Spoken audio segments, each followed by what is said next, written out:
안 하셔서 제가 구체적으로 설명을 하기보다는 경제민주화에 대해서 필요하면 내가 한번 여기 상공인들한테 한번 얘기를 종합적으로 해줄 수 있다고 그래가지고 오늘 이 강의가 잡혀 있는 것 같습니다. 사실 제가 정치인으로서 이런 강의를 한다는 게 저 개인적으로 보면서 내키지는 않습니다. 그러나 지금 우리 사회를 놓고 봤을 적에 우리 사회가 과연 이런 형태로 그동안 우리가 굉장히 자랑을 많이 했습니다. 또 짧은 기간에 세계 경제사에서 유례가 없는 이 산업화 성장을 갖다가 이루고 했고 동시각적으로 정치적 민주화를 이루고 했기 때문에 대한민국을 가리켜서 동전의 양면이 동시에 이루어진 나라라고 그러한 좋은 평가를 받고도 있는 것이 사실입니다. 그러나 최근에 세계 주체도 그렇습니다만 우리나라의 전반적인 이 경제 운영과 관련해 가지고서 봤을 적에 지나치게 빈부격차가 심화가 되고 양극화 현상이 뚜렷하게 나타나고 있는 이런 과정에서 봤을 적에 과연 이 문제를 어느 정도 완화시키지 않고 한국이 지속적으로 발전할 수 있겠느냐. 그리고 우리가 사실 남북 분단이라는 이런 사태에서 어느 날 갑자기 우리도 통일의 계기가 올지도 모르고 있는데 그런데 대비하기 위해서 우리 사회가 이러한 모습을 보여가지고 과연 가능하겠느냐는 이런 회의를 전하는 데로 갔습니다.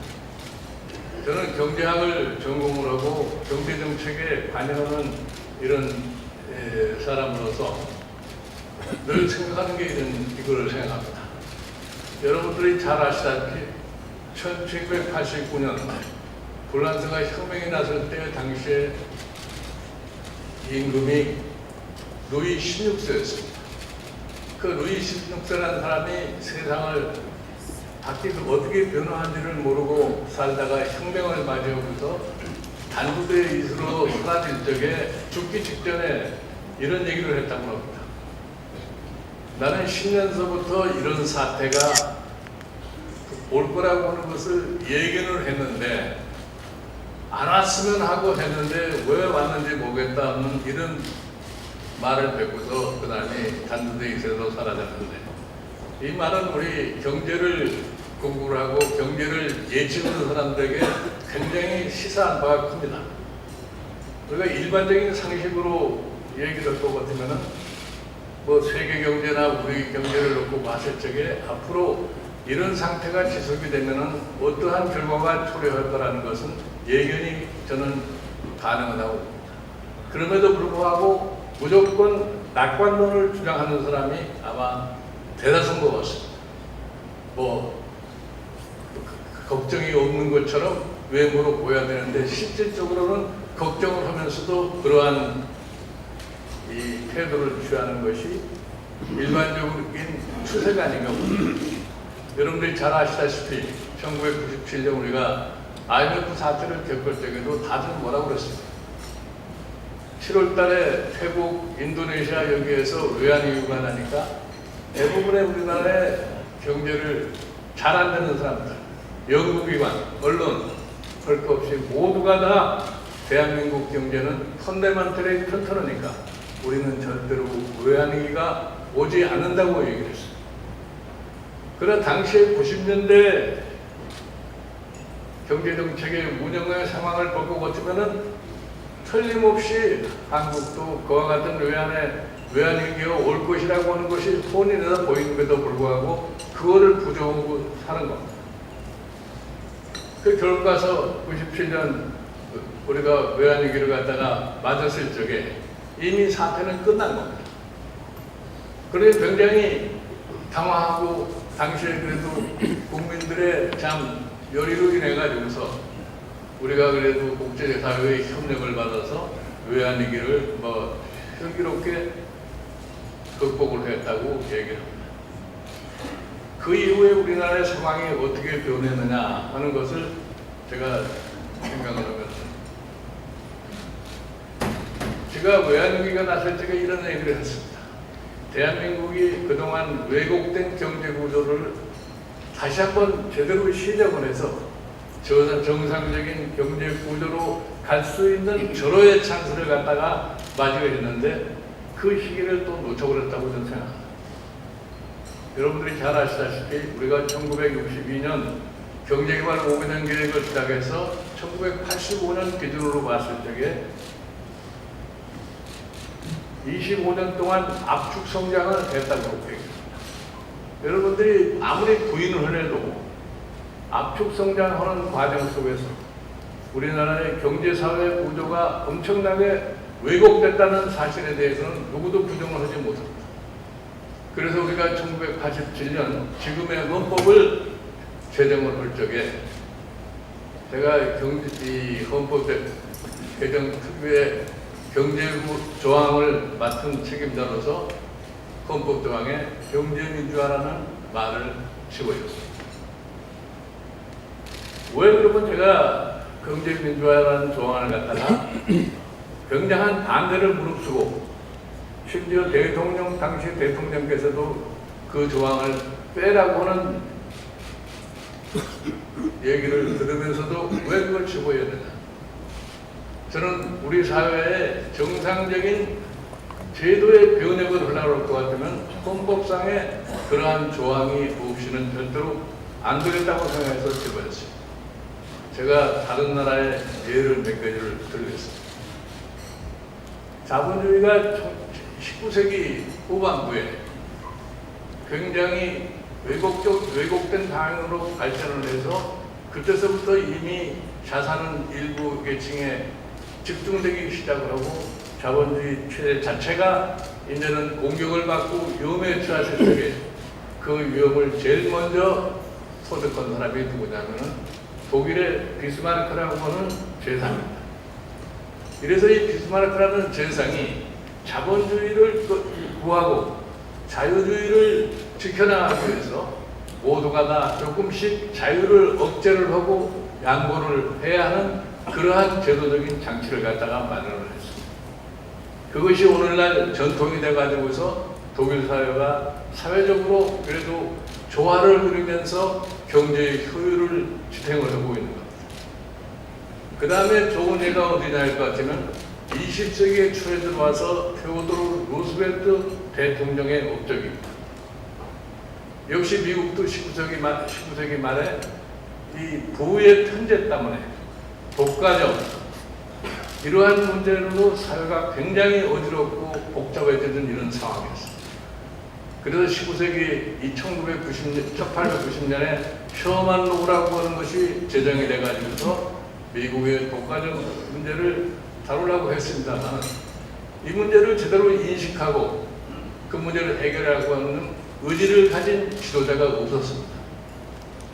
그런데 다행히도 1900년 선거 20세기 초 바로 미국의 대통령 선거에서 당시에 공화당 대통령인 맥킨리라는 대통령이 됐는데 당시에 뉴욕의 주지사하던 테오도르 루스벨트라는 사람이 계속해서 미국 사회의 잘못된 관행에 대한 비판을 가하니까 그 사람의 입을 막기 위해서 맥킨리의 런닝메이트로 만들어가지고서 부통령을 만들어 놨는데 미국의 역사에 큰 전환을 가져오려고 그래서 그런지 모르겠습니다만 맥킨리가 취임한 지 2달 만에 죽었습니다.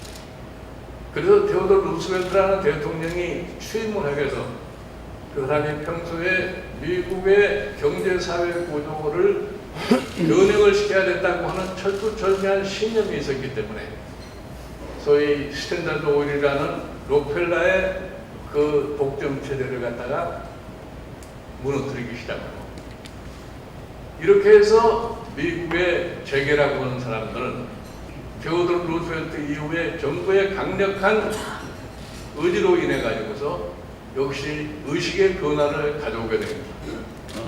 그래서 이 사람들이 독과점 상황에서 모은 이런 재산들이 전부 어디에 흘러가게 됐냐면 대학이나 파운데이션을 만드는데 하게 된 겁니다. 이것이 기초가 돼가지고서 미국이 윌슨 대통령, 프랭클린 루스벨트 이렇게 거쳐오면서 미국 사회의 변화를 크게 가져오게 된 겁니다. 이것이 오늘날 세계에서 미국이 가장 우위의 위치를 차지하고 세계를 지배할 수 있는 하나의 모범 사례로다가 정착합니다. 이제 그렇게 해서 오늘날의 자본주의라고 하는 것이 안정적으로 발전을 한 겁니다. 그걸 가리켜서 뭐라고 얘기를 하냐면은 자본주의의 안정적인 발전이라는 것은 제도가 제대로 설정이 잘 됐을 적에 자본주의 시대라고 하는 것이 효율과 안정을 가져왔다고 해요. 거기에 가장 중요한 역할을 하는 것이 뭐냐면 시장이라고 하는 인스티튜션하고 노예민주주의라고 하는 인스티튜션이 같이 상호작용을 통해 가지고서 오늘 서구 사회, 소위 북아메리카의 대륙에 있어서의 경제 효율과 안정을 갖다가 지속적으로 성공하면서 발전했다고 이렇게 얘기를 합니다. 근데 이거 이렇게 그렇게 해서 온 것이 이제 와서는 점차 무너지기 시작한다. 여러분들이 잘 아시다시피 미국만 하더라도 20세기에 들어와서 2차 대전을 마치고 1960년대 말 월남전쟁이 끝날 때까지 미국 사회는 엄청난 구조적인 변화입니다. 우리가 흔히 생각하기에 미국의 자본주의라고 하는 것은 기업가가 마음대로 하는 것이 미국의 자본주의라고 착각을 하고 있습니다. 그러나 미국의 이 자본주의, 미국의 시장 경제가 움직이는 틀이라고 하는 것은 굉장히 엄격합니다. 그런데 그 속에서 미국이 참 세계적인 국가로 발전을 하다가 1980년대에 레고노믹스라고 하는 것이 등장해가지고 신자유주의라고 하는 것이 태두가 되면서 결국은 미국 사회는 다시 어렵게 돌아가는 형편이 되어버렸습니다. 다시 말해서 여러분들이 잘 아시다시피 1980년대 미국의 근로자의 임금을 지난번에 금융위기가 났던 2007년 이때에 비교해보면 30년 동안 미국 근로자의 실질 임금이라고 하는 것은 단 1%도 증가하지 않았습니다. 이렇게 되니까 오늘날 미국이 저러한 혼란스러운 상황을 갖다 갖게 됩니다. 1% 대 99%의 사회, 최고의 1%가 소득의 20%를 차지하게 되고 1%의 최상의 계층이 미국 재산의 40%를 점유하는 그런 시대에 살고 있다. 그러니까 지금 자본주의가 위기다. 자본주의가 굉장히 미래가 불확실하다. 이거를 무슨 식으로 어떻게 대처할 것이냐. 이렇게 해서 새로 시작된 얘기가 뭐냐면 포용적 민주 성장이라는 말이 나옵니다. 제가 지난 2012년에 대통령 선거에서 경제민주화를 한참 강조하고 있을 적에 그때 미국에서는 소위 말하는 포용적 성장이라고 하는 말이 튀어나왔습니다. 포용적 성장이라는 말은 무엇을 하는 것이냐. 지금 그냥 과거와 같은 성장의 패턴으로다가는 도저히 사회의 안정을 가져올 수 없고 사회의 안정이 되지 않을 것 같으면 절대로 경제의 효율과 경제의 활성화라는 것이 이루어질 수 없다는 것을 증명을 갖다 하는 겁니다. 여기에서 가장 역점을 두는 것이 뭐냐. 경제 세력의 지나친 이기주의적인 발상을 어떻게 하면은 제어하는 거냐 이런 얘기입니다. 여러분 경제민주화라는 말이 제일 먼저 이 경제민주화의 말이 시작된 때가 언제냐면은 1930년대 스웨덴이라는 나라가 굉장히 혼란에 빠져가지고서 오늘날의 복지국가를 건설하는 기초를 다졌던 알빈 한손이라고 하는 이 수상이 있었습니다. 이 사람이 무슨 얘기를 하냐면은 소위 정치민주화, 그 다음에 사회민주화, 경제민주화라는 얘기를 합니다.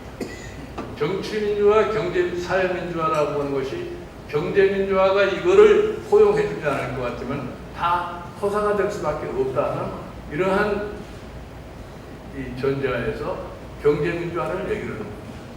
그리고 경제민주화라고 하는 것이 참뜻이 무엇이냐?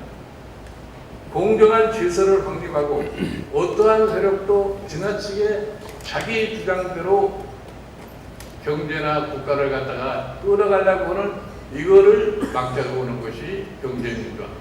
다시 말해서 시장은 보다 더 공정하게 움직여지고 독과점 체제가 시장을 지배하는 그러한 것을 방지하자. 여러분들 시장이라는 것이 하늘에서 떨어진 자연의 부산물이 절대로 아닙니다. 시장이라는 것은 제대로의 기능을 갖다 발휘할 수 있는 장치를 만들어주지 않을 것 같으면 시장이 제대로 작동을 못합니다. 왜 그러냐? 사람이 세상에 태어날 적에 각기 능력을 달리 갖고 태어납니다. 그런데 사람의 기본적인 본능이 뭐냐 할 것 같으면 탐욕의 본능을 갖고 태어납니다. 이 탐욕의 본능이 끝없이 작용할 것 같으면 타인의 자유를 갖다가 해칠 수밖에 없습니다. 그러면 공동사회라는 것은 이루어질 수가 없습니다. 여러분들 흔히들 얘기해서 내가 지금 현재 기업을 하는데 이러이러 어떠한 조금 불편이 있기 때문에 이 불편을 갖다가 없애기 위해서 크게 노력을 많이 합니다. 거기에 쉽사리 따라가가지고서 그 불편을 해소하고 해줄 것 같으면 다른 사람이 거기에서 또 불편을 느낄 수밖에 없는 겁니다. 그래서 시장이라고 하는 것은 다시 말해서 우리가 정치적 민주주의를 위해서 헌법상에 여러 가지 규정이 있는 것과 마찬가지로 시장이 제대로의 공정한 기능을 발휘할 것 같으면 제도적인 틀이 짜여지지 않으면 절대로 되지 않습니다. 그리고 시장이 모든 것을 해결하는 만능이 아닙니다. 우리가 흔히 얘기해서 우리 시장에서 맡겨놓을 것 같으면 다 잘 될 수 있는데 왜 정부가 이래저래 간섭을 하나 이렇게들 얘기를 합니다. 저는 한때 일본의 경제가 승승장구를 할 적에 70년대 말 80년대 들어서면서부터 일본 사람들은 뭐라고 일본 기업들이 얘기를 했냐면 정치라는 것은 필요가 없는 것처럼 그렇게 아주 자만스러운 얘기를 했습니다.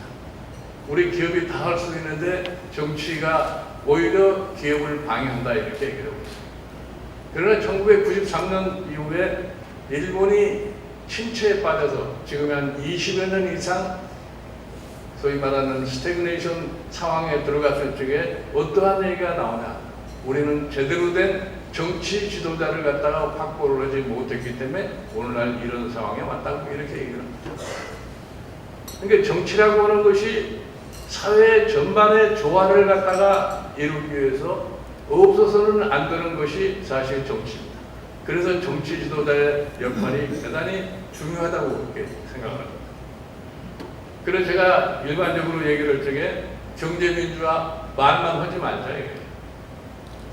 경제민주화를 갖다가 제대로 이룩해서 경제 효율을 제대로 발휘하고 안정을 유지를 하려고 할 것 같으면 지도자의 확고한 신념이 없이는 불가능하다고 얘기를 합니다.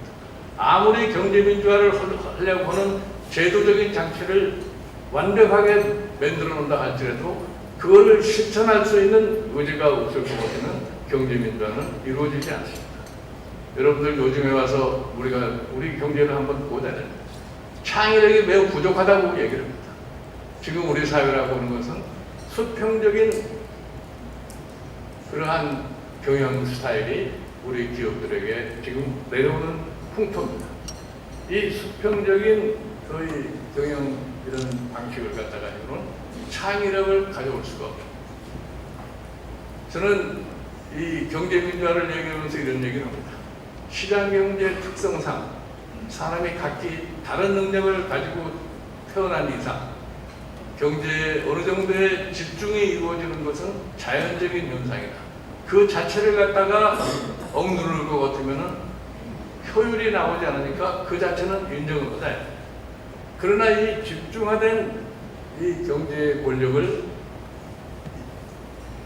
집행해 나가는 그 절차를 민주화하자 이런 얘기입니다. 그래야만이 수평적인 협의가 가능해지고 그래야만이 창의력이 있는 인재가 나올 수가 있고 그 창의력이 있는 인재가 창의력을 갖다가 발휘했을 적에 새로운 것이 탄생할 수 있다고 생각합니다.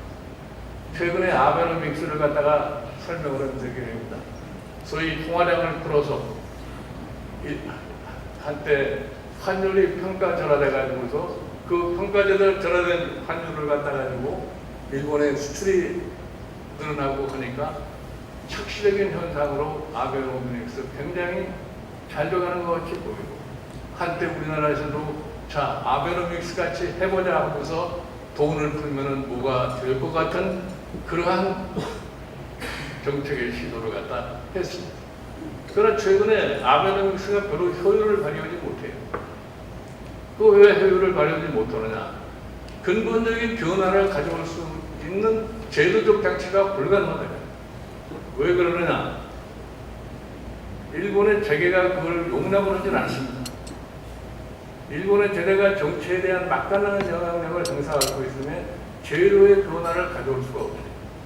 그러니까 행정명령, 지도로다가 기업들에게 이 사회에 당신네들 회사에서 잘하지 않는 외부의 인사를 최소한도 2명 정도를 집어여서 이사회 운영을 해보자.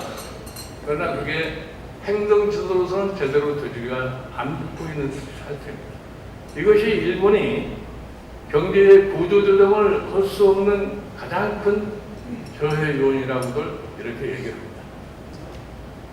그래서 여러분들 최근에 브렉시트 이후에 영국을 한번 들여다보십시오. 지금 영국 브렉시트가 일어난 이후에 새롭게 테레사 메이라고 하는 수상이 등장해가지고서 영국에서 상상할 수 없는 조치를 취하겠다는 겁니다. 무슨 얘기냐? 근로자 대표를 갖다가 기업 경영 이사회에 참여시키는 그러한 제도를 해보자. 이렇게 지금 얘기하고 있습니다. 그러니까 어느 나라나 자기네가 처한 상황에서 돌파하지 못하는 문제를 해결을 하려고 할 것 같으면 제도의 변화를 갖다가 가져올 수밖에 없다고 얘기합니다. 그래 우리나라에서 흔히 이런 얘기를 합니다. 우리도 노동시장의 문제가 가장 복잡한 여러분들 기업들이 대개 어떤 말씀을 하냐면 이 우리나라도 노동개혁을 하지 않으면 앞으로 경제에 희망이 없다. 일정 측면에서 저도 여기에 동의를 합니다. 그걸 해야 합니다. 해야 하는데 왜 콘센서스가 이루어지지 않느냐? 사회 전반의 제도가 그와 같은 콘센서스를 갖다가 이루어낼 수 있는 그런 장치가 되어 있지가 않습니다. 흔히 얘기해서 이 독일의 수상을 지냈던 슈에더라는 사람을 가리켜서 그 사람이 정권을 잃어버릴 각오를 하고 2010이라고 하는 개혁을 성공시켰다고 얘기합니다. 그거는 독일 사회의 내면을 모르는 사람들이 피상적인 결과만 가지고서 얘기하는 겁니다. 이 독일의 소위 사회 구조라는 걸 보고 보면 오랜 역사를 갖다 가지고서 콘센서스가 이루어질 수 있는 그러한 분위기를 가지고 있는 겁니다. 이 독일이라는 나라가 2차전 이후에 49년에 서독연방공화국이라는 것이 생겨났을 적에 연방공이 생긴 일에 지금까지 한 번도 연정이라고 하는 것을 피해본 적이 없습니다. 저는 1957년에 서독연방공화국에서 보수 정당인 CDU라는 정당이 유일하게 단독 정부를 수립할 수 있는 그러한 선거 결과를 가졌습니다. 그랬음에도 불구하고 그 당시에 수상이었던 아데나우어라는 사람은 또다시 연정을 합니다. 그러면서 사람이 하는 소리가 있습니다. 이 정부가 안정이 되고 나라가 편안해지다고 그럴 때는 항상 정부 내에는 반대하는 목소리를 갖다가 하는 그러한 사람들이 없으면 나라가 안정이 되고 효율을 가져올 수 없다고 얘기합니다. 그래서 상호 협의를 하고 운영하는 그런 시스템이 결과로 볼 것 같으면 가장 효율적이고 가장 안정적이라는 것이 입증이 되고 있다는 것을 말씀드립니다. 그래서 우리는 막 이런 소리 들으시면은 좀 언짢아 하시는 분들도 계시려고 생각합니다만, 저는 우리나라의 경제 정책을 다루면서 여러 차례 그런 과정을 갖다 스스로 체험한 사람입니다.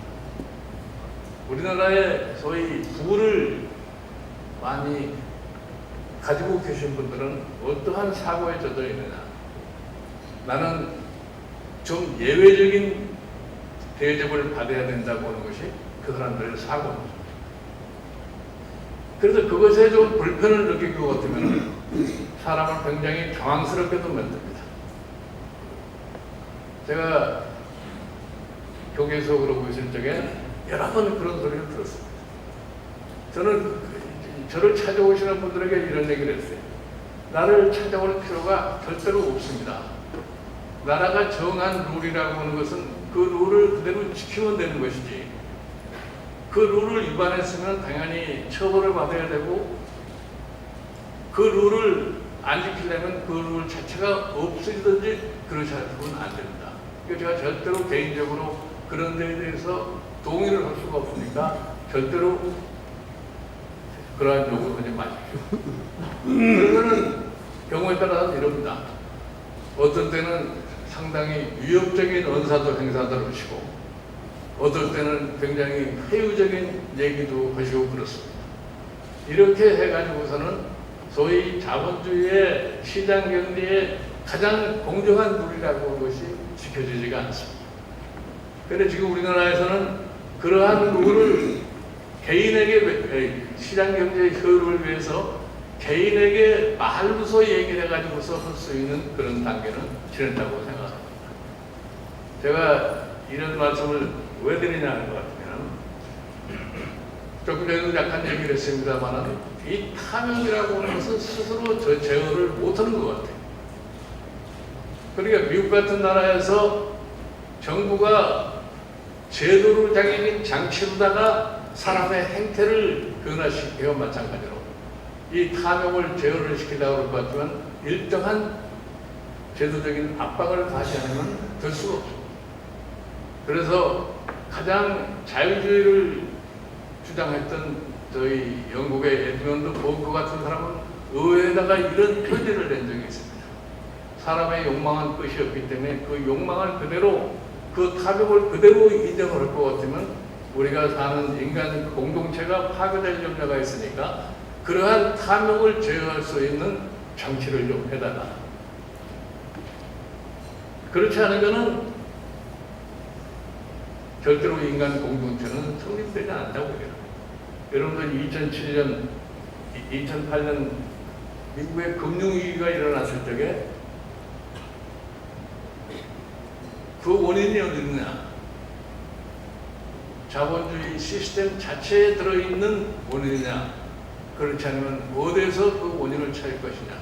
그러니까 결론적으로 얘기하는 것은 시스템 자체의 문제가 아니라 인간의 탐욕이 너무나 컸기 때문에 그러한 소위 금융위기를 초래할 수밖에 없었다.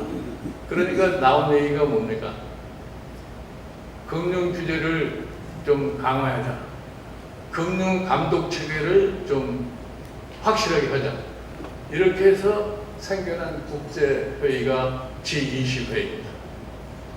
처음엔 급하니까 G20회의 1차, 2차, 3차 회의 때까지는 금방 무슨 금융제도를 갖다가 강화를 하고 감독체제를 강화할 듯이 보였지만 냄새만 풍기고 결국 가서 G20회의라는 것이 지금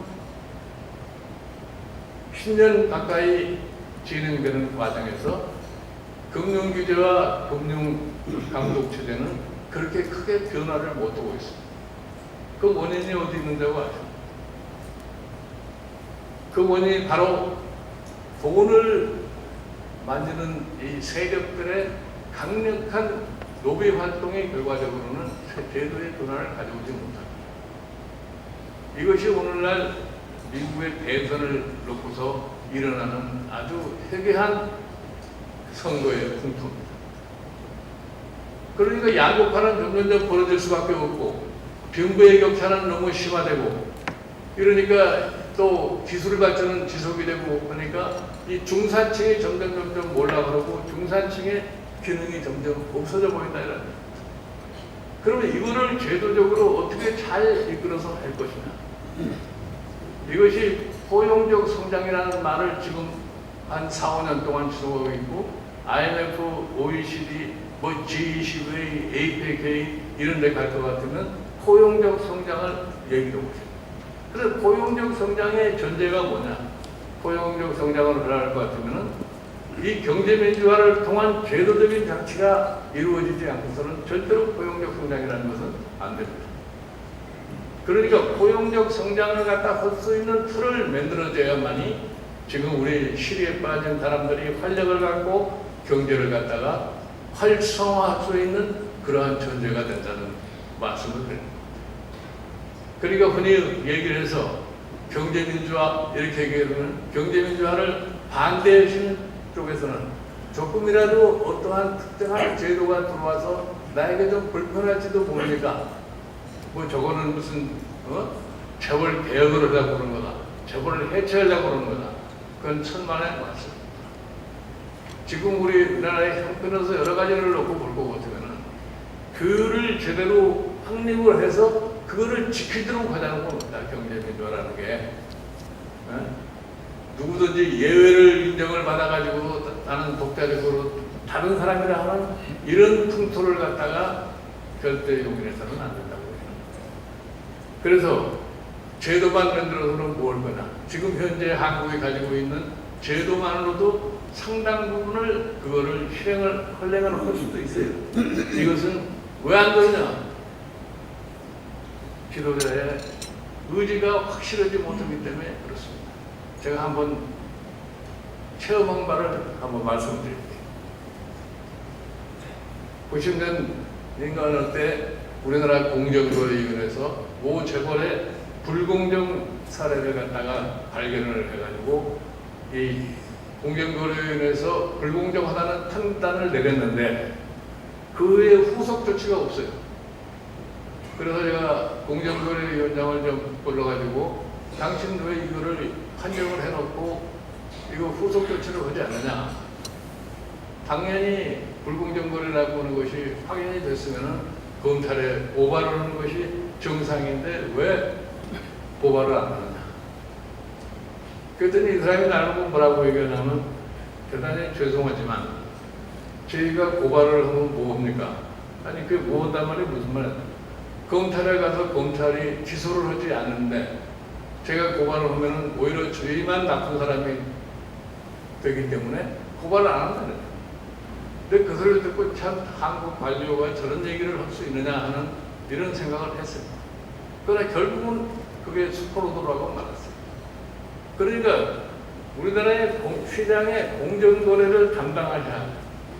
담합이니 모든 이러한 것의 불공정거래니 여초에 뭐 가불관계니 뭐 하청업체와의 다툼이라든지 이런 것을 관장할 공정거래위원회가 실질적으로 어떻게 돌아가는지를 투명하지가 않습니다. 밖에서 공정거래 업무가 어떻게 돌아간다는 걸 갖다가 제대로 알 수 있는 사람이 없어요. 그럼 결국 가서 불공정거래 사례라는 건 어떤 식으로 판정이 나느냐. 공정거래위원회가 적발을 하면은 당사자가 들어가고 거기에 로펌이 개입을 하고 이 3자가 어떻게 해서 시간이 지나가면은 그 문제가 결말이 나는 이러한 수순밖에 되어 있지 않습니다. 그래서 저희가 시장경제를 파수꾼으로 지켜야 할 공정거래위원회가 제대로 기능을 받고 자극을 받으려면 뭘까? 공정거래에 여러 가지 다른 요인을 갖다가 참작을 해서 주어져 있는 전속고발권이라는 것이 존재하는 한 공정거래위원회의 기능이라는 것이 제대로 이행될 수 없다고 하는 것을 얘기를 하는 겁니다. 그래서 공정거래위원회가 가지고 있는 고유의 권한이라고 하는 전속고발권이라는 것을 그대로 존속시키는 한 우리 공정거래의 파수꾼 역할이라고 해서 거의 찾아오기가 힘든 것이 현실이다 이런 얘기입니다. 저는 우리나라의 이 경제민주화라고 하는 것을 제가 왜 이렇게 강조하느냐. 이것이 제대로 이루어지지 않고서는 이거를 하려고 하는 의지를 갖는 지도자를 갖지를 못할 경우에는 우리 한국 경제의 미래도 결국 가서 결코 갖지 못하라고 제가 생각합니다. 여러분들 지금 전 세계 국가의 이 경제 운영 상황을 보십시오. 앞으로 지금 20년, 2025년이 될 것 같으면 지금 소위 말하는 신기술이라는 것이 엄청나게 성숙화돼 가지고서 4차 산업혁명이 거의 완성기에 들어가게 되면 결국은 어떤 문제가 생겨나느냐. 많은 중산층이 가졌던 일자리가 대체될 수밖에 없는 그런 시대가 옵니다. 그러면 한 30년 안에 결국 가서 소득의 이 격차라는 것은 엄청나게 벌어지게 됩니다. 그러면 결국 가서 생산을 해도 그 생산품을 갖다가 구매할 수 있는 그러한 계층이라는 것이 존재하지 않아요. 물건은 잔뜩 만들어내는데 그거를 살 사람이 없을 것 같으면 경제가 정상화될 수 있겠습니다. 지금 앞으로 다가오는 이 사회의 변화, 이거를 우리가 빨리빨리 제대로 수용하고 적응하려면 우리 사회의 여건을 갖다가 거기에 맞게 조성하지 않을 것 같아서 못 따라간다는 얘기예요. 그렇게 해서 제가 지난번에 국회 연설을 하면서 우리가 이제는 앞으로를 생각을 해서 기본소득이라는 개념까지도 우리가 파악을 하지 않으면은 우리가 미래를 끌고 가기가 굉장히 어렵다는 이런 말씀을 갖다 드린 적이 있는데 이것이 비단 최근에만 이야기되는 것이 아닙니다. 과거에 포드가 자동차를 만들면서 자동차를 잔뜩